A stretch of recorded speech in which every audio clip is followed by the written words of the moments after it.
حدیث نمبر 741 741 عن صہیب عن النبی عن صہیب الرومی عن النبی صلی اللہ علیہ وآلہ وسلم قال اذا دخل اہل الجنت الجنت، نبی اکرم صلی اللہ علیہ وآلہ وسلم ارشاد فرماتے ہیں جب جنتی لوگ جنت میں داخل ہو جائیں گے، یقول اللہ عز وجل تريدون شيئا ازیدکم، اللہ تعالیٰ ان سے بندوں سے پوچھے گا، جنت میں ساری نعمتیں دے کر پھر اللہ تعالیٰ پوچھے گا کیا اے بندو میرے بندو کیا کچھ اور ایکسٹرا تم چاہتے ہو؟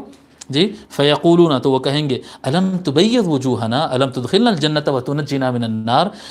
اے میرے مولا کیا آپ نے ہمارے چہروں کو نورانی نہیں بنا دیا؟ کیا آپ نے ہم کو جنت عطا نہیں فرما دی اور ہم کو دوزخ سے نہیں بچا لیا؟ مولا یہ سب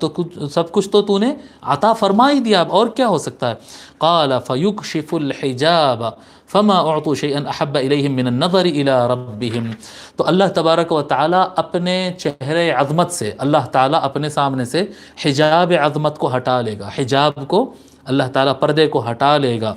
تو جنتیوں کے لیے اللہ تعالیٰ کو دیکھنے سے زیادہ محبوب کوئی اور چیز نہیں ہوگی، ساری نعمتیں ان کے سامنے پھیکی نظر آئیں گی، اور اللہ تعالیٰ کو دیکھنے میں جو ان کو لذت اور سکون ملے گا بس اس میں وہ کھو جائیں گے۔ ثم تلا هذه الآیہ، یہ فرما کر حضور صلی اللہ علیہ وآلہ وسلم نے یہ آیت تلاوت فرمائی، للذین احسنوا الحسنى وزیادہ، جو لوگ زمین پر احسان کے ساتھ رہتے ہیں،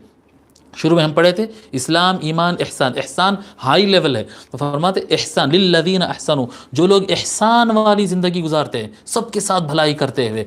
الحسنہ ان کو کیا ملے گا؟ الحسنہ یعنی جنت، جو لوگ احسان کی زندگی گزارتے ہیں، محسنین ہوتے ہیں، ان کو جنت ملے گی، پھر وزیادہ، اور جنت سے زیادہ بھی ملے گا۔ جو لوگ اچھی زندگی نیک زندگی گزارتے ہیں ان کے لیے احسان، ان کے لیے حسنہ، ان کے لیے جنت ہوگی، اور جنت سے زیادہ بھی ان کو عطا کیا جائے گا۔